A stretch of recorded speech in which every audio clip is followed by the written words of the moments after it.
that's the word. We had, I think it's what was 28 or 29 dates, and we have 1, 2, 3, 4 left, including this one. So we've played a whole lot of shows, and I walked into this place. First of all, I was like, haunted! But second of all, yeah, it's haunted up in here, y'all. But for me though, I feel like it's a good haunting. Don't tell me any stories, I don't want to know if something bad here happened, I don't want to know. Something bad here, something happened here bad, so I give it. Anyway, so I walk in here, I'm like, creepy, haunted, but a good haunted. And then I get on stage and I was like, oh man. Sometimes I have a vibe about a place and an audience, I'm like, this is gonna be awesome. And it's not. And sometimes it's the other way, I'm in a bad mood, and it's all great. But I knew, I came in here and I was like, alright, something about this place just feels like it's gonna be like hanging out in someone's living room, except that it's really big and you can't touch us. Unless you pay a lot of money, then you can touch us.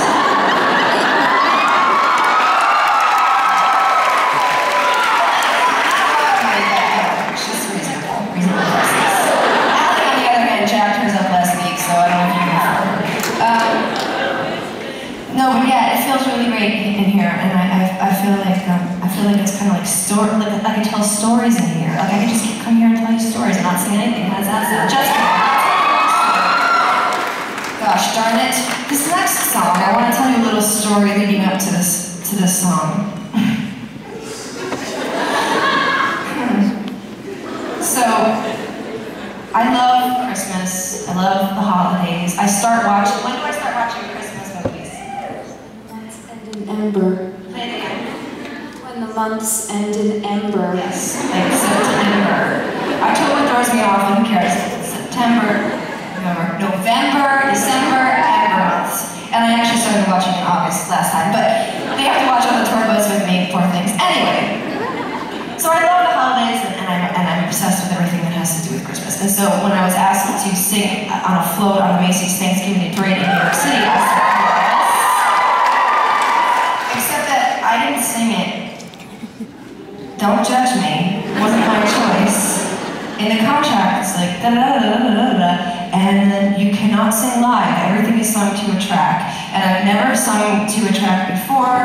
I don't think I ever will again, hopefully, but so I said, yes, that's fine, I guess I'll just hold the mic in front of my face and maybe nobody will know. But as it approached, I got more and more nervous, and I was practicing singing my own music in front of a mirror, matching my own breaths, like, oh, you breathe there, you breathe, okay.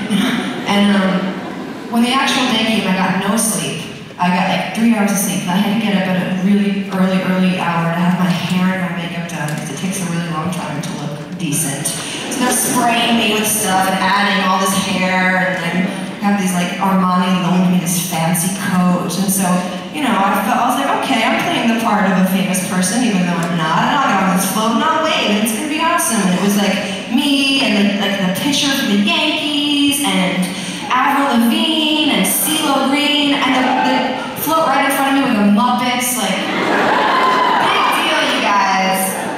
But so it was like, one of these things is not like you. These things does not belong. There's CeeLo Green, and Avril Lavigne, and the Muppets, and Ingrid Michaelson.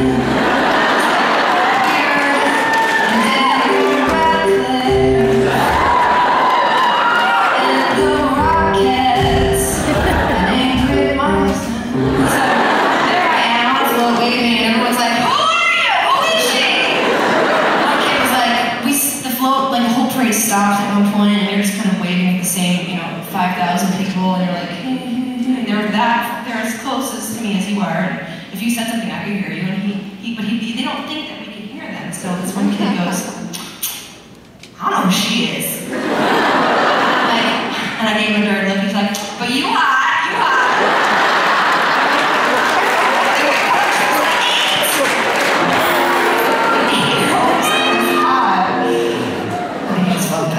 So, I'm waving and smiling, and I kid around, but the experience was really amazing, because I think they said there were 6 million people at the parade in New York City that year. And they're not only lining the streets, and as you go to an intersection, just halfway down a New York City block, so like 3,000 people this way, 3,000 people this way.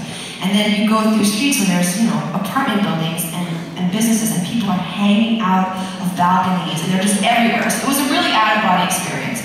I'm floating down, there's little kids dressed up as like firemen and nurses on my float, and me in an Armani coat, and I'm waving, it makes a lot of sense.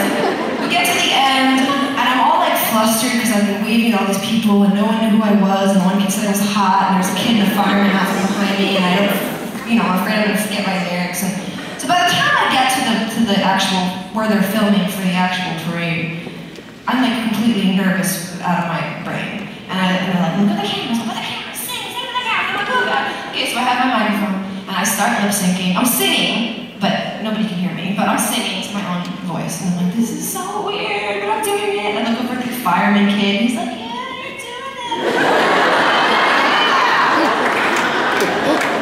And then, a very important bit of information I managed to forget that the stage manager told me the night before. He's like, you know, before you're done with your song, they're gonna cut to a wide angle, and then the float's gonna jolt. It's gonna take a hard jolt. So you might, I'm not even paraphrasing, you might wanna brace yourself because you'll fall. And I was like, oh yeah, cool. It was the other year. So I'm singing, fireman friend, yeah. Almost done with the song, almost in the clear. The float does indeed jolt over, and I'm not bracing myself, and I'm wearing very high heels, and I fall. But when I say I fall, it was more like I took a really weird, awkward, gigantic step to the left, and like fell against like the little railing that was around me. And in my head, I'm like, wait, oh God, okay, maybe if I take another giant step in the other direction, and then back and forth, and look at arms, it's weird, like. Experience, like the things that go through your head, like I don't know. I was like, God, maybe I can start my body the other way. Or maybe I can like do a turn and like a turn move. And then I realized there was just no time for that. So instead, all I did was flail my arm out to point at the kid, fireman, and I was like, look at the fireman kid! And then I was like, now I'm gonna go the other way. And then they were like, cut, and I was just, I was like, wait, like you're done. You got it. I'm like, and that was it. And I got home to my parents' house. They live in Staten Island. It was like 45 minutes. I walk up the stairs, and I'm like, maybe no one saw. Maybe nobody saw me fall over to the side and gesture to the child. But no, because the first thing my mother asked me was, did you fall?